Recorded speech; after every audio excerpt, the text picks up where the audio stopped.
loin, hein. Je vais tout simplement sans micro donner la parole C'est là, marche. à Asaf Bachrash qui travaille à l'UNR SFL, Sciences formelles du langage. Structure. Sciences... Structure formelle du langage. Structure formelle du langage. Pardon. Et qui a souvent eu l'occasion de porter et de travailler des projets avec le LABEX RH2H, souvent d'ailleurs en intégrant la danse et une approche cognitive. Donc on va t'écouter tout simplement. Merci pour cette invitation. C'est toujours un peu difficile quand invité quelque part d'intervenir sans connaître le contexte, sans pourquoi on est là. Ça me pose une question. Le terme contexte est proposé pour moi une fois par Lisa Nelson, une de mes maîtres de danse. Alors je me pose la question depuis ce matin pour qu'est-ce qu'on fait ici en fait, à quoi je serve. Dans ce contexte-là, mon intervention, j'ai des diapos qui étaient préparés à l'avance, ça veut dire sans connaître, sans pouvoir, peut-être ils ne sont pas du tout pertinents. Et la dernière intervention les deux interventions, mais surtout la dernière m'a inspiré beaucoup par rapport à la perspective, parce que je crois qu'on partage beaucoup la réflexion, même on travaille dans des domaines différents. Et en fait, toute la dernière discussion alors, Outside the VAT, ça fait référence exactement au point qui était fait précédemment. C'est peut-être il faut que j'ajoute que mon parcours en sciences cognitives passait surtout à MIT dans une perspective très the brain in the vat, ça veut dire le cerveau vu comme quelque chose, comme on vient d'être très clairement et très, je trouve, justement critiqué, une vision standard dans les sciences cognitives, neurosciences cognitives aux sciences cognitives, de penser au cerveau comme quelque chose qui, en fait, on aurait pu très bien l'étudier comme s'il était simplement immersé dans un liquide, dans un vat, je ne sais pas comment on dit en français, dans un conteneur, dans un vase. Et depuis que j'ai entamé le travail sur la danse, qui était par ailleurs mon autre activité que je suis depuis très longtemps, j'ai dû repenser cette approche.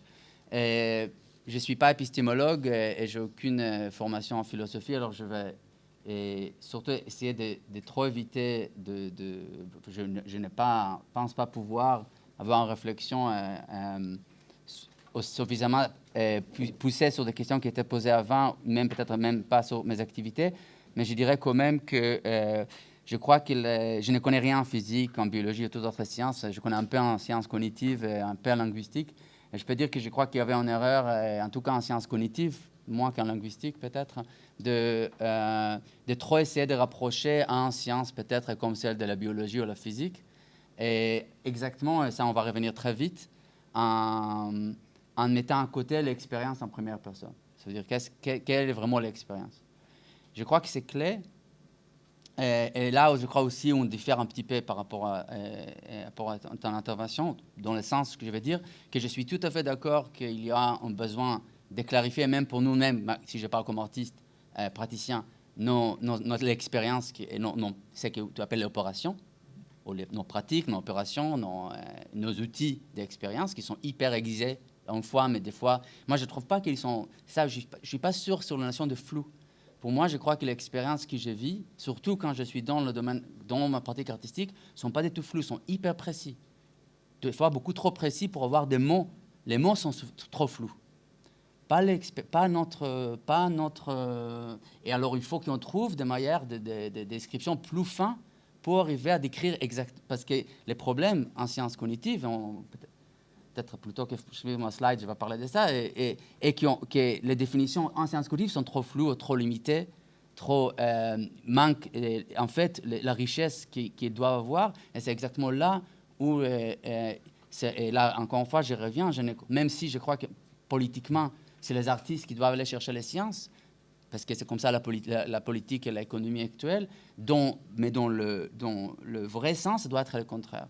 Ça doit être le scientifique, en tout cas dans mon domaine, ça veut dire celle de la neuroscience cognitive. Je ne sais pas si un physicien, ça l'intéresse l'art, je ne sais rien, pour sa pratique scientifique, mais pour la pratique scientifique dite de la neuroscience cognitive, ou la science cognitive plus généralement, je crois que l'expérience artistique, elle est profondément importante à s'engager avec.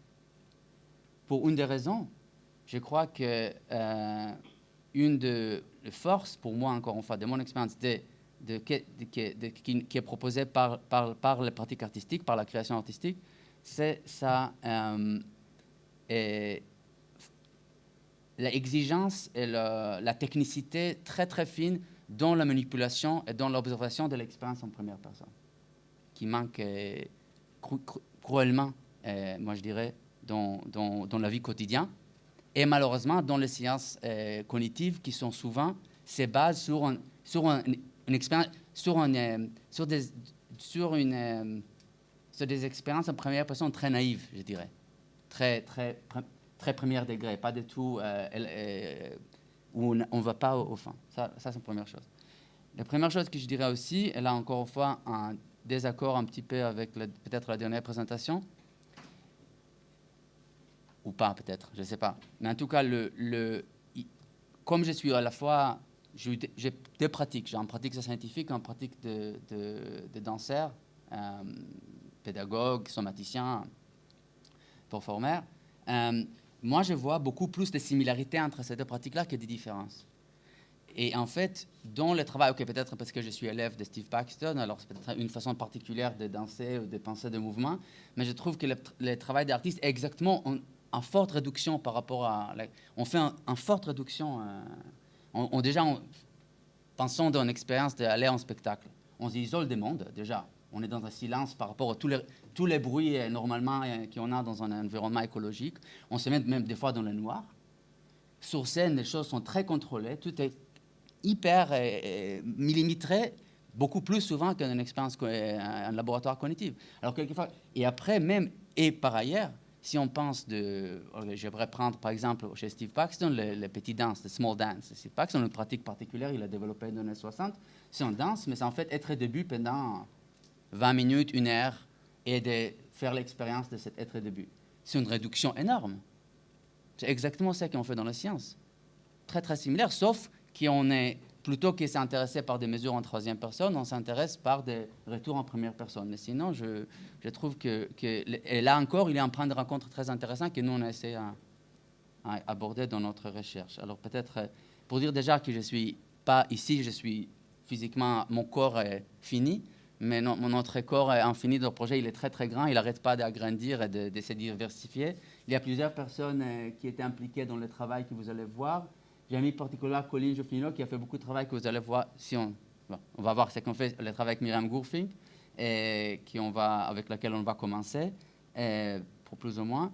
Mais il y a, moi je veux vraiment la chance avec grâce au LABEX, qui nous a financé depuis le départ. C'est très petit malheureusement parce qu'il y a trop de noms. Mais il y a de tout. Il y a des scientifiques, des neuroscientifiques, des psychologues, des cognitivistes, il y a des ingénieurs, il y a informaticiens. Il y a des artistes, des philosophes, aussi dans l'art, il y a plusieurs choses. C'est vraiment très, très, très hybride et on travaille vraiment ensemble. Dans le sens qu'on passe du temps en studio en bougeant ensemble, et après on part science, et après on construit des expériences, et après on le fait, et après on crée des performances à partir de ça, et après à partir de ces performances qu'on fait, on imagine de nouveau des protocoles scientifiques. Alors c'est vraiment un travail, c'est très joli de pouvoir travailler avec un environnement aussi divers. De manière transdisciplinaire, c'est très lent. Et ça demande du temps et de l'argent, qu'on n'a pas toujours.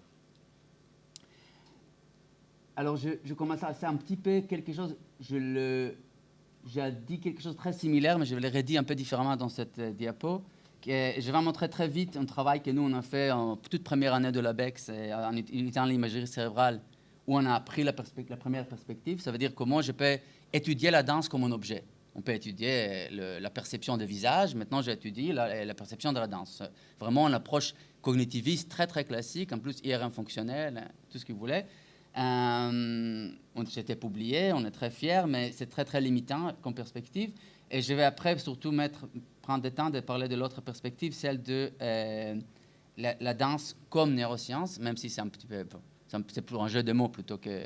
Mais pour dire un peu ce que je viens de dire. Ça veut dire comment on peut faire la recherche avec la danse, non de la danse. C'est aussi peut-être... Il y a une association en France qui malheureusement je ne fais pas encore partie, qui s'appelle Recherche en danse.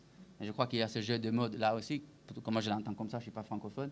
Ça veut dire qu'est-ce que c'est la danse dans laquelle on recherche, est-ce que c'est la danse avec laquelle on recherche.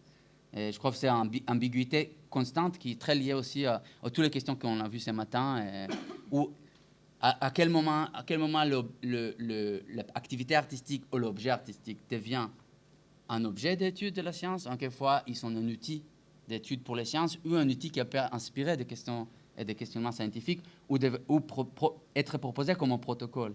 Voilà. Et c'est très important. Et là, c'est critique, on va revenir, c'est qu'on ne peut pas s'empêcher de collaborer. Là, avant-hier, j'ai passé toute une journée en Skype avec un projet européen autour de la danse et nouvelles technologies. Et c'était un peu troublant parce qu'il y a des super nouvelles technologies, ils utilisent toutes les captations, c'est vraiment incroyable les moyens qu'ils ont. Et il y a un manque énorme dans la réflexion, dans pourquoi ils font ce qu'ils font. Il y a un manque total d'une perspective d'un chorégraphe ou d'un danseur. Pourquoi on collectionne ces données-là, pourquoi on essaye à segmenter la danse, à segments, c'est quoi un segment de danse, qu'est-ce que c'est la similarité entre, qu'est-ce que c'est une banque de données de danse, des concepts complètement qui viennent, comme était dit avant, d'un autre monde, de le monde de l'ingénierie, de le monde de je ne sais pas quoi, qui essaye d'appliquer sur un domaine sans qu'il les demande. Voilà. Alors pour moi, c'est très important. Pardon, j'ai fait beaucoup de... J'étais remué par les conversations avant, donc je n'arrive pas à vous dire des choses concrètes. Bon. Alors, ça, c'est une ancienne étude qui nous a... Mais je vous dis, alors nous, on a fait une étude en IRM fonctionnel. Ça, c'était... La personne, elle était couchée dans un scanner, si vous connaissez un IRM fonctionnel, dans peut-être quelque chose qui ressemble peut-être à un voyage spatial. C'est très étrange d'être dans un... Ça, c'est un bon espace d'étudier, en fait. Qu'est-ce qui se passe dans un scanner, indépendamment de stimuli. Et ils ont regardé cette séquence de danse très artificielle, conçue et chorégraphiée pour le... Vous allez peut-être apercevoir les différences entre ces deux séquences. Je ne vais pas trop passer des temps, mais en fait, on a créé des séquences qui étaient plus ou moins cohérentes, un peu en inspirant des travaux en neurolinguistique qui étaient faits sur le langage, après sur la musique, avec des séquences plus ou moins cohérentes, avec cette idée qu'on cherche plutôt que chercher quelles régions sont activées par les mouvements de danse, comme était posé avant sur des petites séquences, quel est en fait l'effet de la chorégraphie. Bon, des petites chorégraphies de 20 secondes. Mais quand même, pour imagerie cérébrale, c'est un grand avancement de la recherche. Et on trouve des régions dans le cerveau, on était content, on trouve que c'est lié aux régions qui sont... dont on trouve des activités linguistiques, aussi un traitement des structures complexes, Broca, etc. Encore une fois, très, très content, mais encore une fois, la question, quelle est la relation entre cette expérience-là, être couché dans un scanner et voir des segments de vidéos qui est devant vos yeux, et l'expérience d'être spectateur en danse, par exemple. Alors là, il y a un travail très intéressant qui était fait avant qu'elle est venue. Alors, Corinne Jola, qui était auteur avec Hélène Grosbras, qui est maintenant à Marseille, mais à l'époque était en Écosse, ils ont fait une étude de TMS. TMS, c'est une manière de stimuler avec une onde magnétique le cerveau et ça permet, bon, je ne vais pas en rentrer en détail. Ce qui est intéressant, c'est qu'ils ont fait deux conditions. De spectateurs non naïfs, ceux qui n'ont pas une expérience de danse. Ils ont regardé une performance de danse soit face vidéo, soit la même performance en théâtre, réellement en théâtre. Ça veut dire qu'ils ont été allés avec la machine, s'installer en théâtre. Et ce qu'ils ont trouvé, après pendant plusieurs années dont les gens disent « Ah, vous voyez, on trouve des activités dont il y a une grande fascination au système de neurones miroirs dans le monde actuellement, pour des raisons un peu intéressantes. Je ne vais pas me prononcer sur ces questions-là, mais en tout cas, on trouve une activité motrice face à la danse, mais on ne le trouve que chez des spectateurs qui sont déjà danseurs. Ça veut dire en effet des expertises très importantes. Ça, c'était évidemment fait dans l'IRM fonctionnel, dans des conditions de regarder en vidéo. Et ce qu'ils ont trouvé, c'est que quand un spectateur sans expérience de danse regarde une vidéo, tout à fait, c'est ça le cas. Il n'y a aucune activation motrice. Mais quand ils sont face aux danseurs, pas face, ils sont avec les danseurs, par rapport à la conversation avant, ils sont avec les danseurs dans le théâtre, là, ils ont une activité motrice pendant qu'il regarde la danse. Vous voyez, en fait, alors, ça, c'est très important. Ça veut dire qu'on ne peut pas vraiment penser... C'est évident pour quelqu'un qui n'a jamais regardé des danses vidéo sur la télé ou sur votre téléphone. Maintenant, on ne regarde rien sur la télé, mais ce n'est pas la même expérience comme être dans le théâtre. Alors là, il y a des mesures, si vous voulez, scientifiques qui sont corrélées avec cette expérience subjective. Alors, nous, on voulait aller ailleurs.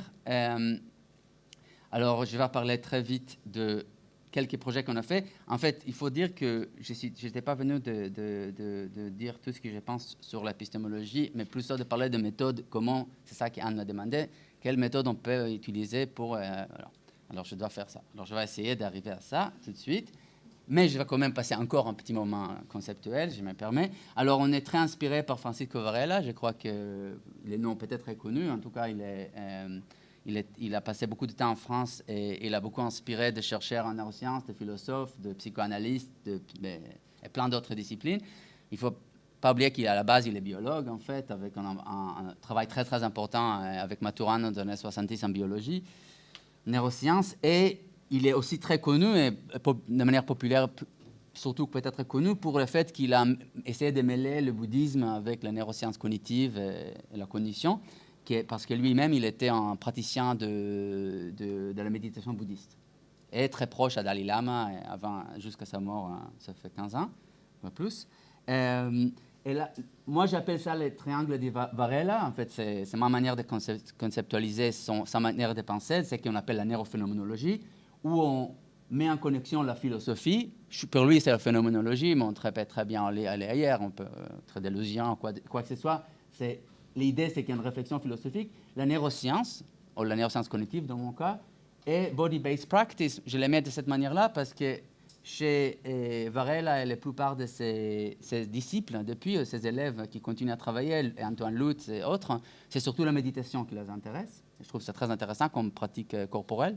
On oublie des fois que c'est une pratique corporelle. Et nous, on est intéressés par des autres, par la danse, par exemple, ou par les pratiques somatiques plus larges, par des pratiques comme le yoga, etc. Alors, pour nous, on généralise un peu la perspective de Varela. Les choses importantes, c'est un triangle, pas une pyramide, ni une... ça veut dire que tout est lié et le travail est fait au milieu. C'est dans les rencontres entre ces trois perspectives que le travail s'est fait. Et c'est je suis tout à fait d'accord, c'est pas facile, parce qu'il y a de grands problèmes de vocabulaire, entre autres. Mais, de notre expérience, dans plusieurs événements qu'on a fait dans notre groupe de recherche, le lien neurosciences, pour créer ce triangle-là, peut-être il faudra dire il faut repenser ce triangle, dans le sens que pour notre expérience vécue avec notre équipe de recherche, c'est que c'est vraiment les pratiques partagées, les pratiques corporelles partagées, qui créent les bases pour un dialogue possible. C'est pas en parlant avec l'autre qu'on arrive à se comprendre. C'est en dansant ensemble qu'on arrive à se comprendre, et c'est en dansant ensemble qu'on arrive à penser ensemble. En dansant et qu'on a la conséquence. Et c'est très, très concret. Peut-être si on arrivera à la chose, je donnerai des exemples très concrets de notre travail où ce type de changement a été fait important. OK, j'ai dit la plupart de ça, je ne vais pas répéter. Alors ça, c'est le projet avec Myriam. Si vous connaissez ça, c'est des 3 ans financés très généreusement par les LABEX et soutenus de manière sur plein d'autres niveaux aussi par les LABEX. Alors, je me tiens de remercier. Et ça n'aurait été pas possible dans le climat intellectuel aujourd'hui, un projet pareil, c'est impossible à imaginer ailleurs. Alors ça, je peux dire très clair. Là, c'est le travail de Myriam. Ça, c'est un solo. C'était la dernière création avec laquelle on a travaillé. C'est un solo qui a été fait en 2015, dansé par Déborah. Et ça, c'est en fait la première en Avignon. On était présents, mais on n'a pas fait les mesures là-bas. On fait les mesures. On a fait aussi des mesures dans de performances vraiment, vraiment publiques, mais sinon, on crée nous-mêmes les performances, mais avec la même matière de danse. C'est en vidéo, si ce n'est pas un problème, c'est vraiment assez lent. Les gens décrivent ça comme lent. Après, ce n'est pas du tout l'expérience de danseuse. Et bon, on peut rentrer. Qu'est-ce que c'est lent? C'est une grande question, les lenteurs. Mais en tout cas, c'est un travail très, très particulier qui est basé sur une pratique assez poussée de la yoga de l'énergie, qui est une forme de yoga française basée sur origine tibétaine, disons. Chaque yoga a son mythologie sa mythologie d'origine. Mais c'est un yoga très puissant qui mêle dans la version de Myriam, mêle mais elle a encore un travail assez particulier, un peu plus riche de cette pratique. Elle est enrichie par des autres influences, par la sophrologie et autre chose, par des travail sur la respiration, sur l'imagerie mentale. Et évidemment, il y a des postures, mais pas comme dans le yoga classique qu'on connaît peut-être par ailleurs, et des qualités différentes d'attention, qui varient de manières qui voyagent dans le corps, qui voyagent dans l'espace, qui changent dans leur qualité. Et c'est surtout ça, c'est le travail. Et la chorégraphie, finalement, c'est ça mis en mouvement. Alors, ce que vous avez vu avant, Déborah, elle a fait 3 heures de yoga, 4 heures de yoga avant d'aller sur scène. Elle ne peut pas aller sur scène s'il ne fait pas ça avant, 4 heures juste avant, pour être complètement dans cet état d'être presque trans-yogique, je ne sais pas, pour pouvoir... Et en fait, ces mouvements-là, elle n'est pas en train de ralentir des mouvements. Ça aussi vite qu'elle peut aller, pour vraiment rester dans le score attentionnel proposé pour la partition attentionnelle de Myriam. Bon, je vais aller vite parce que sinon je ne vais jamais rester dans le temps. Alors nous, on a étudié sur 3 ans beaucoup de choses. Entre autres, on a étudié l'effet de l'entraînement lui-même sur des non-experts, c'est-à-dire des gens qui ne connaissent pas le travail de Myriam. Simplement, comment ils ont transformé par faire ce travail-là sur tapis, le yoga de l'énergie, pas la danse, mais vraiment simplement la pratique somatique ou contemplative. Et on a vu des différences sur la perception des temps. Encore une fois, je ne vais pas trop rentrer en détail. Alors, notre approche, peut-être ça va un peu vite, je vais retourner après, mais une des approches qu'on utilise, c'est de créer des expériences cognitives très simples, très courtes, qu'on peut administrer au studio, ça veut dire sur tablette, souvent, qu'on peut faire juste avant et juste après une expérience artistique ou une expérience corporelle. Et on regarde la différence.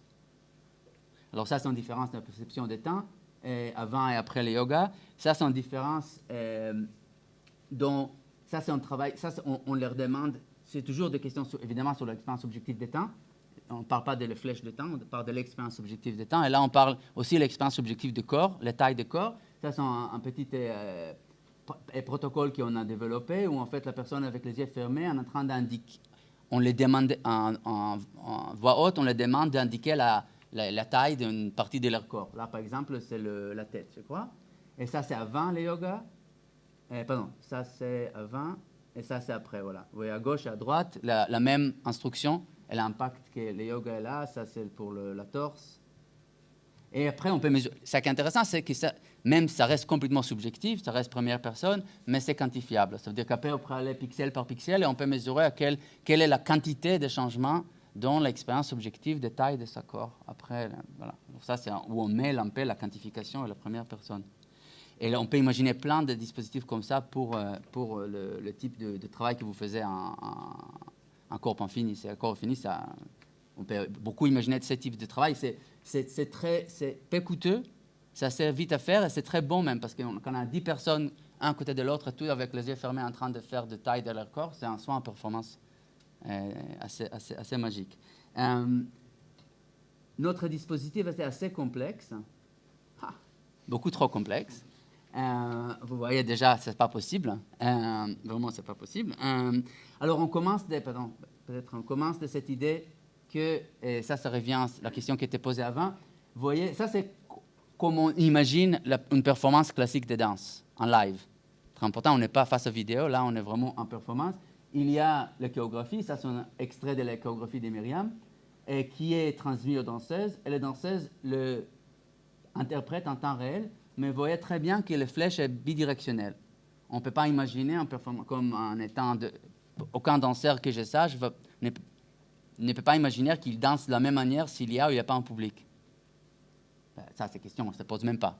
Alors, ce n'est pas comme si les danseurs sont en train de produire une danse qui va être transmise au public. Ça, c'est un modèle complètement impossible, comme tu m'as dit, on est tous toujours dans l'interaction. Nous, on ajoute des mesures physiologiques. Dans ces cas-là, si on arrive, on va voir un peu la question de la respiration pour pouvoir mesurer la synchronicité pendant la performance. Il y a plein de noms pour ça maintenant. Le plus récent, c'est résonance, etc. Entre danseurs et spectateurs, entre danseurs aussi, entre spectateurs. En temps réel, on leur demande de nous donner leur expérience objective. Si je vais arriver sur tablette. On fait des évaluations cognitives avant et après. Et on essaye de regarder la relation entre l'expérience en première personne, les mesures de synchronicité et la différence qu'on peut mesurer quantitative par rapport à quantité cognitive. Comme perception de temps, je vais vous montrer un petit exemple. Et comme ce n'était pas suffisamment compliqué, on a décidé d'ajouter une autre couche. La moitié des publics, il est entraîné le matin avant la performance par la pratique de Myriam et l'autre non. Alors on peut avoir l'impact de embodied, c'est un très mot aussi que tout le monde aime aujourd'hui, embodied, l'expérience incorporée de la réception artistique. Voilà, alors très vite, ça c'est un exemple. Alors, comme plusieurs personnes qui ont, si vous avez eu la chance de voir une performance de Myriam, vous avez eu peut-être l'expérience, soit vous partez très vite. La première fois que j'ai vu son travail, ça fait 17, 18 ans, on était à Ménagerie des Verts, et sur 50 personnes, on est resté 7 à la fin. Mais cette 7-là, on a sorti, on ne pouvait pas parler pendant un moment, on était complètement... L'état reste lentement. Et cet état-là, il est vraiment, entre autres, on peut le décrire comme un vrai changement qualitatif de notre présence temporelle. Alors, nous, on a essayé de voir ça. On a fait plusieurs expériences. Je vais vous montrer un que je trouve sympathique. Ça, c'est une expérience très simple. En fait, bon, c'est une illusion visuelle qui est très connue. C'est une illusion visuelle qui s'appelle apparent motion, le mouvement apparent. En fait, si on voit deux points qui clignotent dans une fréquence particulière, dans une distance particulière, plutôt que voir des points qui clignotent, je vais avoir un point qui fait aller-retour. Okay? Nous, on a utilisé cette potentiel de cette illusion pour jouer avec la quantité le temps qui sépare ces deux points. Normalement, c'est autour de 2 Hz, ça veut dire 500 millisecondes, où ça marche très bien. Mais nous, on a dit, s'il y a un changement dans la perception des temps présents, spacious present, chez Varela par exemple, on va peut-être attendre que le temps présent va s'élargir. Ce temps qui est défini, le temps présent, va être plus large, va être étendu. Alors, on a joué, ça vous voyez dans les graphes, on a joué sur les fréquences, ou la distance temporelle entre les deux points, et vous voyez un noir et un rouge avant-après, et vous voyez qu'il y a une différence. Qu'est-ce que ça veut dire, ces différences-là? Ça veut dire qu'après la performance, les spectateurs, on a vu, ils ont eu la sensation d'un mouvement apparent avec des espacements entre les deux points plus larges qu'avant la performance. C'est pour ça que le noir est plus bas que le rouge. On a contrôlé ça en faisant une autre performance dans laquelle il n'y avait aucun travail sur la lentille, etc. Et là, vous voyez ici, ça c'est très intéressant, mais je l'ignore maintenant. Ce qui est important, c'est que ça et ça sont statistiquement différents. Ça veut dire que ce n'est pas simplement le fait de l'expérience des fois, n'importe quelle expérience de danse, c'est une expérience quand je regarde une qualité particulière de danse qui gère cet effet-là. Ça, c'est très important. C'est toujours très important en science de faire des contrôles. Vous voyez la différence, parce que sinon, c'est peut-être simplement le fait que j'ai fait l'expérience des fois, ou ça peut être n'importe quelle vision d'un corps humain qui va faire cet effet, on ne sait pas. Alors, c'est très important. Et c'est une grande question presque impossible à résoudre. Quel est le bon contrôle dans les situations écologiques? Pour moi, ce n'est pas un bon contrôle, mais il faut quelque chose, et on a trouvé ça. Mais il n'y a pas... Même plus intéressant pour moi, c'est le fait, et plus indiquant qu'il y a quelque chose vraiment qui se passe, c'est que ce changement dans la perception des temps corrèle, et c'est pour ça qu'il y a les lignes qui montent de manière significative, corrèle avec l'expérience vécue des spectateurs en lien avec leur attention. On a un questionnaire après la performance. Et encore, alors, par exemple, si on prend ces questions, I often paid attention to the breath of the dancers. J'ai souvent fait attention à la respiration des danseuses. Plus qu'une personne a trouvé cette phrase synergique avec leur expérience de travail, plus leur temps a ralenti, plus leur temps-espace est devenu attendu. Alors, ça c'est très important. Ça veut dire que c'est pas, encore une fois, et ça c'est pas par hasard qu'on a cette question-là. Ça veut dire que la respiration des danseuses est centrale dans le travail de Myriam. Alors, il faut une vraie analyse d'œuvre. Bon, ça c'est pas très lourd, il ne faut pas aller très loin chez Myriam pour ça, mais il y a une analyse d'œuvre où quelle est la recherche, quel est le vrai, et là je reviens au point que j'ai fait plus tôt à votre travail, et on va revenir à ça très vite après, c'est l'attention de la danseuse qui est focalisée sur sa respiration, et c'est peut-être pour ça qu'il y a aussi le public qui est amené à ça. C'est-à-dire qu'il y a une attention partagée assez particulière, on va voir des autres évidences pour quelque chose de cet ordre-là. Voilà, ça c'est ça, c'est un petit film, alors c'est toujours bien d'avoir des films d'animation, ça réveille. Ça, c'est en bleu, c'est le public, en vert, c'est en orange, je ne sais pas quelle couleur c'est, ici, la physique quantique, c'est deux danseuses. Il y a des deux danseuses, bon, je ne vais pas rentrer en détail, mais la taille de la ligne, c'est à quelle mesure ils sont connectés. Ça veut dire à quelle mesure la respiration est similaire dans un moment donné pendant la performance. Et vous voyez que ça varie. On est en train maintenant d'analyser ces données-là dans le temps. Ça veut dire de voir quels sont les moments critiques dans lesquels particulièrement il y a et avec qui, etc. Ça, c'est très complexe, c'est encore un chantier. Par contre, on peut faire en mesure globale, ça veut dire sur toute la performance, et regarder sur toute la performance quel public était plus synchronisé avec les danseuses qu'autre. Et là, on compare les deux publics que je vous avais mentionnés avant, le public qui a fait le yoga le matin et le public qui n'a pas fait le yoga avant la performance.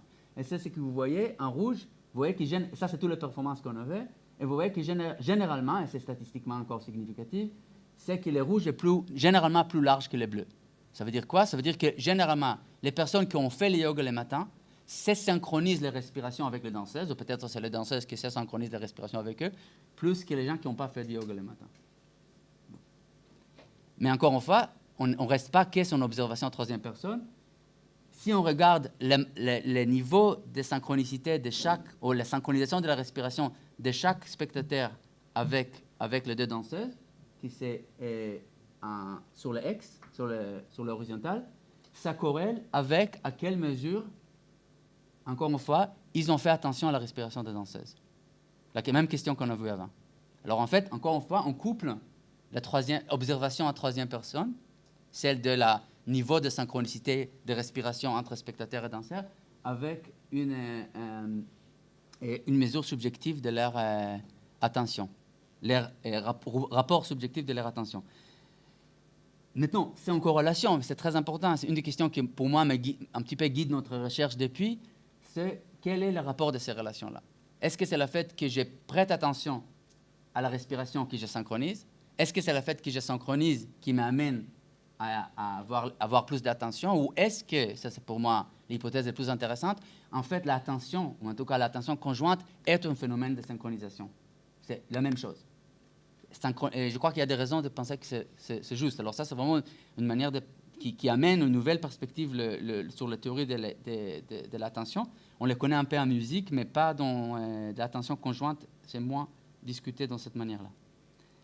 Finalement, une chose que j'ai mentionné, on a développé pendant 3 ans un outil de recherche très intéressant sur tablette, que là, on a plus ou moins jeté à la poubelle parce qu'on vient de créer un autre beaucoup mieux, qui va être distribué. Les deux, elles sont accessibles. Alors, si vous voulez utiliser des tablettes pour recueillir les données en temps réel, vous êtes bienvenus de nous rentrer en contact avec nous. L'intérêt de ces tablettes-là, c'est qu'ils sont maintenant, la version actuelle, beaucoup mieux, ils sont fortement synchronisés entre eux, et aussi avec les vidéos de la performance, et aussi avec les capteurs de mouvement, et avec les capteurs EEG, et avec, etc., etc. Ça veut dire qu'on a... ça, c'est un des grands problèmes de tout travail écologique, surtout sur la question de multimodal et multiparticipants, c'est la question de la synchronisation. Et je crois que finalement, cette année, on arrive à trouver une solution assez satisfaisante, dans l'ordre de 25 millisecondes d'écart entre signaux, qui est important, mais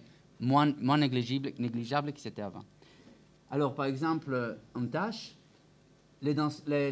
ça nous a pris beaucoup de temps, en fait, 1 an, mais ce n'est pas beaucoup de temps peut-être, mais c'était quand même assez intense, de comprendre comment il ne faut pas faire. C'est-à-dire comment il ne faut pas poser la question aux spectateurs en temps réel. On a commencé avec ce qu'on fait dans la littérature, en musique, par exemple, beaucoup, en étude en danse aussi. Ça veut dire demander aux gens de nous donner sur une échelle la force d'une expérience. Ça peut être l'engagement, ça peut être retour émotionnel, si vous voulez. Sur tablette, ça veut dire qu'il faut monter avec les droits, monter à descendre avec les droits. C'était un désastre total. C'était un échec total de tous les niveaux. On a dû complètement repenser comment faire. Et ça, c'est un exemple parmi d'autres, mais qui est très joli. En plus, je peux vous montrer un peu de vidéos après, dans laquelle, vous allez voir ça ici, je crois. Alors, en bas, vous voyez les spectateurs, c'est un heat map, ça veut dire qu'on concentre déjà le résultat de plusieurs spectateurs sur la même carte. Et ils ont cette carte dans leurs mains, dans la tablette. Ils ne sont pas obligés de toucher la tablette. Ils ne peuvent jamais la toucher pendant leur performance. Ils peuvent mettre les doigts tout le temps. Ils sont demandés, en l'occurrence, dans cette tâche-là, d'indiquer où est leur attention. Donc, vous voyez bien, si on... Pardon, on retourne à... OK, je peux le montrer ici. Il faut que je termine presque. Alors, très mauvais. Je parle trop. Ça, c'est eux. Alors, leur attention peut être sur eux-mêmes, elle peut être sur la danseuse, elle peut être ailleurs dans l'espace. On avait une version avant avec l'autre spectateur, mais apparemment, ce n'était pas très intéressant. Et ce n'est pas forcément attention visuelle, ça peut être attention de toute qualité d'attention, et même s'ils sont complètement ailleurs. Et là, pardon, je vais recommencer la vidéo. Ce qui est intéressant maintenant, qu'on peut regarder la relation si la vidéo marche. Voilà. Alors là, vous voyez, je sais pas, vous pouvez voir, quand c'est plus fort, il y a plus de spectateurs qui ont touché l'écran au même endroit. Et ça, c'est la danseuse qui fait la même tâche après la performance. Elle ne peut pas faire ça en temps réel, mais après la performance, elle indique où elle était son attention. On est en train maintenant d'analyser ce travail-là. C'est le travail de thèse de Colline Jufino que j'ai mentionné avant. Et c'est beaucoup inspiré par ces questionnements sur l'attention des spectateurs. Et on peut voir, mais là c'est de manière qualitative, mais on essaie de les quantifier éventuellement, c'est qu'il y a des moments très clairs, là je ne sais pas si dont l'attention des danseuses est clairement associée avec un mouvement d'attention chez les spectateurs. Ça va être un peu difficile et je n'ai pas le temps de passer sur vous montrer ça en détail. Mais je crois que c'est, encore une fois, ce qui est intéressant par ces données-là, c'est qu'ils sont très détaillés dans le temps. Et on peut et c'est ça qu'on est en train de faire maintenant, on peut les après associer à changement, par exemple, dans la synchronisation de respiration entre le spectateur et la danseuse, ou la danseuse. Parce qu'on est maintenant en mesure subjective qui est épaisse. Ça veut dire qu'elle n'est pas simplement à la fin de la performance, comme ça passait avant, mais elle est très, très détaillée dans le temps. Ça pose exactement la question qui était posée avant. Est-ce que l'expérience change parce que je dois faire ça avec la tablette? Oui. Voilà. La réponse est évidemment. Et on vit avec parce qu'on n'a pas d'autre manière. OK, j'ai pas de temps.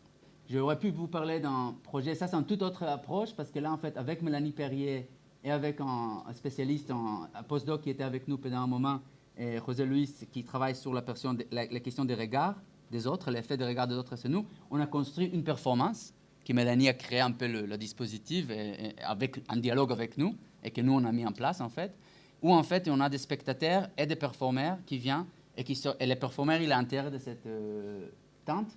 Et les performeurs, des fois, ils regardaient, des fois, ils ne les pas regardés. Et nous, on regarde l'impact sur leur attention et aussi sur leur... on a des mesures physiologiques, etc. Ça, c'était un pilote. On l'a fait sur 2 week-ends à la terrasse, à l'intérieur d'une exhibition d'art. C'est-à-dire que c'est autour, il y avait des gens qui arrivent, qui regardent des œuvres, etc., même si les spectateurs étaient les gens qui ont répondu à notre invitation, mais c'est de non-experts, aussi la performance. Et on mesure tout, vous voyez, Colline là à droite, on a plein d'ordinateurs, des capteurs, etc. Et tout le monde est suivi physiologiquement. Et maintenant, on aura des moyens beaucoup plus poussés parce qu'on a des capteurs maintenant qu'on n'avait pas avant, par exemple, capteurs de mouvement des yeux, capteurs de EEG portable, etc. Alors, on aurait pu faire ça de manière beaucoup plus riche, même au niveau des données. Mais encore une fois, c'est très complexe, ça demande beaucoup de travail et on manque des moyens, en fait, de vraiment réaliser ça en cadre plus important. Et finalement, je ne veux pas le temps. Alors, je vais vous dire que maintenant, on est sur un autre projet, qui est le projet actuel avec le LabEx, c'est le projet ici, surtout, je voulais beaucoup parler de ça, mais je n'y arrivais pas, dans lequel on utilise, là encore une fois, on n'est pas en train d'étudier l'improvisation. Je pratique l'improvisation depuis un peu plus de bientôt 25 ans, et je ne sais pas du tout qu'est-ce que c'est. Alors, je ne vais pas l'étudier, parce que je suis scientifique, et comme scientifique, j'ai besoin des objets d'étude. Par contre, je crois que l'improvisation, c'est un super outil de travail.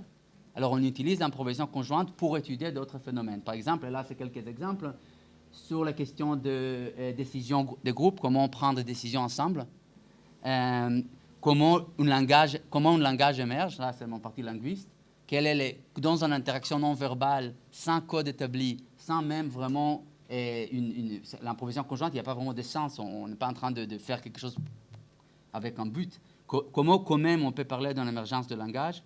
Quels sont les mécanismes qui sont sous-jacents à la coordination intersubjective? Alors là, encore une fois, évidemment que c'est la base de l'improvisation conjointe, mais on le trouve partout. Sauf que l'improvisation conjointe est particulièrement riche parce que les praticiens eux-mêmes, ils sont très, très conscients de ce qui se passe. Alors, on a un retour en première personne très, très riche et qui nous intéresse. Et finalement, et là, c'est un peu différent, et ça rejoint point 4. Ça, c'est plutôt quel est l'impact. On change un peu en perspective, parce que là, on passe, c'est en vrai le futur de les projets futurs, les projets actuels qu'on fait maintenant sont plutôt des projets d'intervention.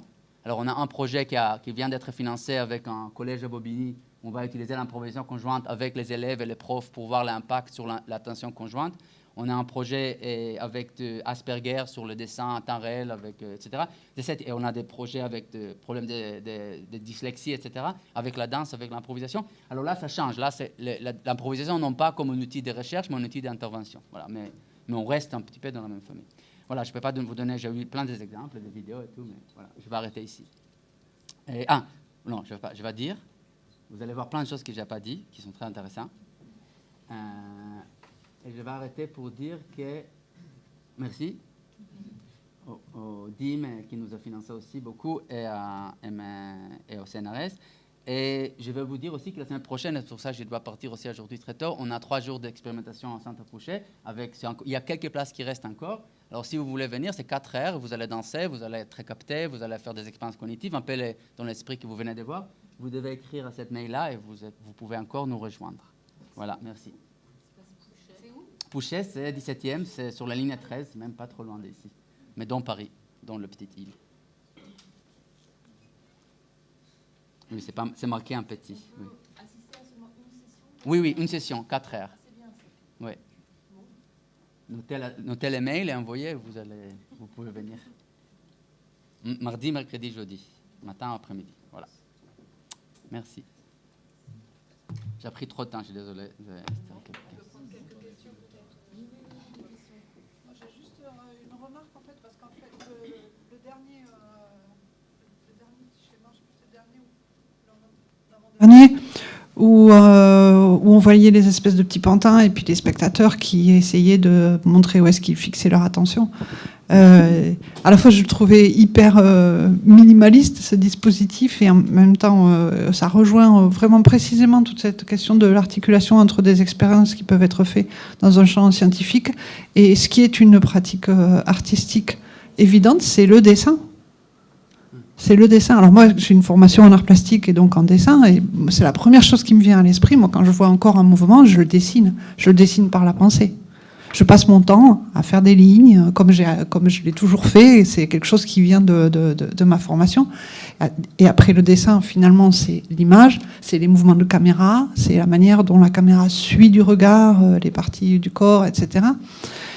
Et là, on est vraiment sur le point d'articulation, je crois, entre une approche de sciences cognitives et une expérience artistique. Et quand je vois vos petits croquis, et puis les petits gribouillages des spectateurs que je trouve dérisoires, mais en même temps tout est là, quoi. Je me dis qu'on est là à la rencontre de vraiment des choses qui nous intéressent, nous, dans l'expérience. Et c'est curieux parce que j'ai entendu tout que vous avez dit de dessin en direct, je sais pas quoi, c'est une idée qu'on a eue. On est en train justement de réfléchir à des choses qu'on pouvait faire, là aussi, de dessin en direct avec des enfants, peut-être, ou des choses comme ça, qui est une manière, finalement, de restituer l'expérience pour le spectateur, pendant le corps, l'expérience du corps en mouvement. Donc je vois là qu'on se rejoint sur ce petit truc-là. Voilà. C'est pas du tout petit, parce que déjà d'un côté la relation action-perception. Alors par exemple, nous je vous ai montré une des tâches, on a fait des autres. Un autre était un mouvement libre, c'est-à-dire la personne avait la tablette, il n'avait aucun consigne, simplement de bouger les doigts de manière libre pendant qu'il regarde la performance. Ça c'est plus intéressant, je pense, parce que votre petit pantin là, il est déjà une forme figée, il est déjà dans une position figée. C'est plus intéressant pour qui et pourquoi. Après, qu'est-ce qu'on en fait? Qu'est-ce qu'on en fait? Voilà, qu'est-ce qu'on fait et pourquoi on l'a fait. Pourquoi on le fait, ouais. Et je crois que la question avec le petit panda, elle est particulière parce qu'elle pose une question sur comment on déploie l'attention dans l'espace, qui est différente d'une réponse pour moi. En tout cas, en fait, c'est plusieurs couches, parce qu'après, si l'attention est en fait du mouvement, comme je crois que Bergson l'a déjà proposé, les champs rejoignent beaucoup, mais les tâches sont différentes. On a fait d'autres tâches aussi dans lesquelles on a demandé aux gens d'indiquer des relations qu'ils observent entre danseurs, avec d'autres types de danse. On a demandé aux gens d'indiquer des moments qu'ils voulaient faire en arrêt sur image. Comme j'ai dit, je suis un élève de Lisa Nelson qui travaille beaucoup inspiré par les vidéos. Alors elle a un protocole de pause, ça veut dire que chaque moment les gens les font chez elles en voix haute, ça veut dire qu'on regarde la performance, on dit pause quand on a envie qu'il y ait un arrêt sur image. Alors nous, on a appliqué ça en tablette, ça veut dire que la personne, quand eux, ils ont ressenti qu'il a à ce moment-là, ils veulent simplement que les choses arrêtent, encore un travail d'image, ils peuvent simplement toucher la tablette pour l'indiquer. Évidemment, rien s'arrête, mais ça nous indique des moments particuliers qui étaient pris. Alors, etc. Alors, pour moi, il y a une continuité, et même pas en continuité, il y a un recyclage, parce que cet exemple que je viens de donner, c'est une pratique artistique développée par un artiste pour des raisons artistiques, et on l'a recyclé comme, comme une mesure quantitative de l'expérience des spectateurs. Pour moi, c'est complètement continu, et comme j'ai dit avant, je ne vois pas du tout, j'ai entendu quelque chose de précédent de la même manière, je ne vois pas du tout que c'est dichotomique ou que c'est deux mondes différents, mais pour moi, c'est en continuité, sauf qu'on a oublié. J'ai juste une petite question très précise, et merci pour cette intervention. C'est très bien pour nous, au stade où on en est dans les questions de méthodologie et tout, c'est très intéressant. Juste comment vous avez capté le souffle, avec quel type de capteur? Alors, nous on utilise, ça c'est très très compliqué. On a utilisé plusieurs différents. On a terminé avec un qui s'appelle BioHarness, c'est un ceinture Ouais. qui est des sportifs de haut niveau. Américaine. Les problèmes, non mais attendez, je vais dire un truc, ça marche très bien pour le spectateur, ça marche très bien pour les danses comme celle de Myriam, mais quand on l'a mis sur des danseurs qui dansent de manière un peu plus énergétique, voilà. Donc c'est celui qu'on a utilisé, Anne? C'est le même genre? Laquelle vous avez... Ah ok. Ouais. Enfin, je sais pas, peut-être c'est beaucoup plus fin maintenant, mais à l'époque, on l'avait pas gardé parce que c'était plus sur l'action musculaire que sur... C'est très compliqué de mesurer le souffle, donc... voilà, c'est pour ça que je me disais... C'était... une ceinture oui. L'action musculaire, ça veut dire c'est Bah, c'est voilà, la dilatation de... Mais est-ce que... Voilà, bon, c'est une vraie question. Mais bon, voilà, on est là-dedans. On a essayé avec des capteurs qui étaient actes de données aussi, mais c'est impossible. Ouais. Une idée qu'on n'a pas suivie qui peut être intéressante, qui était proposée, nous on n'a jamais essayé, c'est avec des petits micros, tout simplement mettre un micro à côté de données et enregistrer les sons. Ça peut être intéressant. Ouais. Vu la technologie, peut-être, on ne va pas essayer ça, mais ça c'est vraiment, pour moi, c'est très compliqué. Ouais, je suis d'accord.